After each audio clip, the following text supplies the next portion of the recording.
যুব দলের নেতাটা মারা গেল সোমা আপা, আপনার তার জন্য খারাপ লাগে না? আমার সবার জন্যই খারাপ লাগে। না আপনার লাগে না, আপনি এতক্ষণ আপনার যে উগ্র ভূমিকায় ছিলেন, এখন কিন্তু আপনি খুব ঠান্ডা মাথায় কথা বলছেন। বিএনপির 100 জন ইকুয়াল টু আওয়ামী লীগের একজন মারা গেলে আপনার খুব খারাপ লাগে।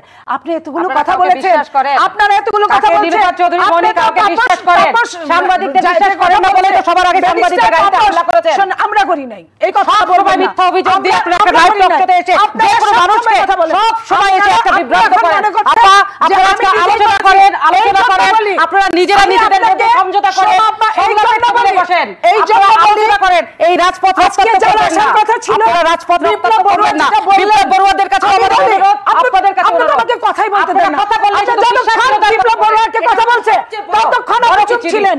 আমি তো মানুষকে বলছি, কারণ আমি বলেছিলাম বিপ্লব বড়ুয়া আপনি কথা বলবেন, উনি কথা বলবেন। আমি আপনার সঙ্গে প্রশ্ন করছি না যে উস্কানিমূলক কথা বলেন আপনারা, যে আপনারা সাংবাদিক এতক্ষণ কথা বলবি না হয়ে গেল, আপনি সিরিয়াস হয়ে গেলেন।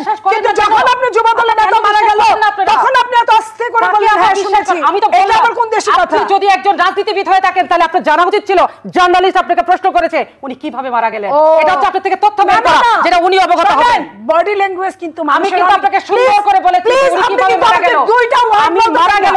আচ্ছা জাতি দেখছে, জাতি আজকে দেখেছে আপনারা কি করেছেন, এটা হতে পারে জাতি আজকে দেখেছে। আপনি শুনেন, আপনারা ক্ষমতায় যেতে চাচ্ছেন, এভাবে ওনারা থাকতে চাচ্ছেন, এভাবে তো জাতি দেখেছে। এত খারাপ লাগে কেন? ওনারা 17 বছর ক্ষমতায় আছে, আপনার খারাপ লাগে না?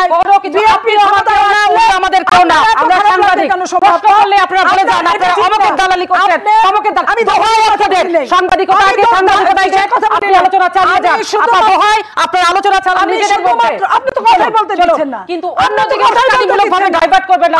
আমি বলুন আপনার সঙ্গে কথা বলবো না, আপনার সাথে কথা বলবো। আপনি তো আমাকে এর মধ্যে টেনে আনছেন। আমি অবশ্যই আপনার বডি ল্যাঙ্গুয়েজের কথাটা আমি জাতিকে জাস্ট বুঝিয়েছি। অবশ্যই বডি ল্যাঙ্গুয়েজ জাতি জানে। যুব দলের নেতা মারা গেল, আপনি খুব স্লোলি নিলেন। প্রশ্ন করলাম যে যখন মারা গেলেন, পুলিশ মারা গেল, মনে হয় পুলিশটাকে আমি মাইরে আপনার এখানে আসছি। বাবা আপনি কেন আপনি আমাকে মনে করলেন আমি আসামি? ভিজিট অবস্থান থাকে, আপনি বলেননি যেটা বলছেন, আপনি বলেননি যে উনি চার কিভাবে মারা গেছেন, এই মারা গেছেন উনি প্রশ্ন তুলতেন, আপনি বলতে পারেননি। আপনার সাংবাদিকতায় যায় না, এই আমাকে শেখাতে হবে না রে আপা, আপনারা রাজনীতি করেন। আমি যার কাছে আসবো, আমি সাংবাদিক হিসেবে সাংবাদিকতার জায়গা ছেড়ে দেন, আপনারা রাজনীতি করেন। আমি তো কোনো নেতার কাছে আসি না। আপনি সাংবাদিকতা আপা প্লিজ শেখাবেন না। অবশ্যই আমি শেখাবো।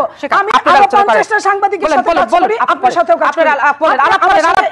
আলাপ করেন, আজকে জাতি দেখবে, আলাপ করেন। আগামীকাল হরতালে কি হবে, কি হবে? আপনার মতো আপনি যদি মনে করেন খুশি হবেন যে হরতালে কি হবে, আপনি মারা গেলে আমরা খুশি হব ভাই। আপনি অবশ্যই খুশি হবেন। আপনার চেহারার মধ্যে এত নিঃসংসতা কেন? বডি ল্যাঙ্গুয়েজ বলে, বডি ল্যাঙ্গুয়েজটা একটা বিরাট জিনিস, অবশ্যই বিরাট জিনিস সোমা। বডি ল্যাঙ্গুয়েজ একটা বিশাল জিনিস। ওনাদের প্রশ্ন করলে ওনারা বলেন না যে আপনি বিএনপির হয়ে প্রশ্ন আপনি খুশি হবেন। যুব দলের নেতা মারা গেছে, আপনি আরে বাবা আপনাকে বলেছি যুব আপনি যখন বলছেন যখন পুলিশ মারা গেছে আপনার মাথা নষ্ট হয়ে গেছে। ওয়াই পুলিশ কেন মারা গেছে? যুব দলের লাশ তো আমি দেখিনি।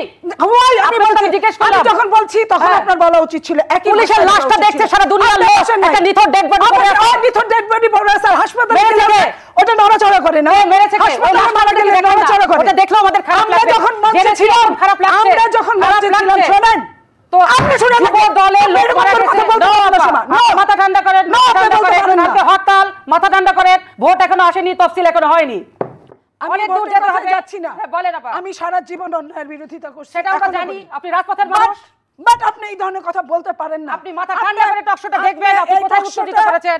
বিপ্লব বড়ুয়া টকশো রিলে করবেন, আপনি টকশো আজকে রিলে করবেন, আপনি মাথা ঠান্ডা রাখেন, আপনি বলবেন আপনি বিপ্লব বড়ুয়াকে কোন ভাষায় কথা বলছেন, আমার সাথে কোন ভাষায়? বিপ্লব বড়ুয়া তো আমাকে বলেনি আপনি বিএনপি দালালি করছেন, বললাম ওনাকে প্রশ্ন করতে দিতাম। প্রভুর মতো ফ্যাসিস্টের কাছে, ওনার কাছে আমি প্রভুর মতো কেন? আপনার সাথে আমি প্রভুর মতো কথা বলেছি। আমার সাথে আপনি বিশ্বাস করেন, ঝগড়া করবেন না, ঝগড়া করবেন না বাবা, ঝগড়া করবেন না। আজকে একটা সুন্দর দিন, আজকে একটা সুন্দর দিন, ফেব্রুয়ারি পূর্ণিমা। আপা মাথা ঠান্ডা করেন, মাথা ঠান্ডা করেন। আপনাকে শুধু বলা হয়েছিল শান্ত মাথায় আপনাদের যুবদলের কর্মীটা কি করে মারা গেল, কি করে মারা গেল আপনি জানেন না? আজকে এখানে কথা বলতে আসছি, উনি কি পিয়াজ কাটতে গিয়ে মারা গেছে? এটা কি উত্তর হতে তাহলে পারে? কেন আপনি এই কথাটা বললেন? আপনি এত সাংবাদিক খবর রাখেন, আপনি সাংবাদিক, আপনি এই খবরটা রাখেন না। আমি যখন এখন বললাম মানব জমিনে দেখলাম এখনো, তো আমি বললাম আপনি মানব জমিন পড়েন, সাংবাদিকের অপরাধ, আপনি মানব জমিন পড়েন, আপনি আরো 5টা পত্রিকা পড়েন। আমার সাংবাদিককে জানতে চাওয়াটা কেন? অবশ্যই এটা অপরাধ। মারা যায় বিএনপি তো বিএনপিকে মারেনি, কেউ তো মেরেছে। চ্যালেঞ্জ করলো, আমি একটা পত্রিকার নাম বললাম, আপনি নামটাই বলতে পারেন না। আরে আরে মাথা কি ঠিক আছে আজকে আমাদের? আমি মৃত্যু ঘর থেকে ফেরত আসা একজন মানুষ, আপনার এই এখানে আজকে আসছি মাথা ঠিক নাই, শোনেন আপা। নো সোমা আপা জি, মৃত্যুর জি। ঘর থেকে ফেরা একটা মানুষ আপনার এখানে আসছি আপনি রাজপথের আপনি আমার সৈনিক, সাথে আপনি রাজপথের আপনি আমার সৈনিক। সাথে যে দুর্ব্যবহার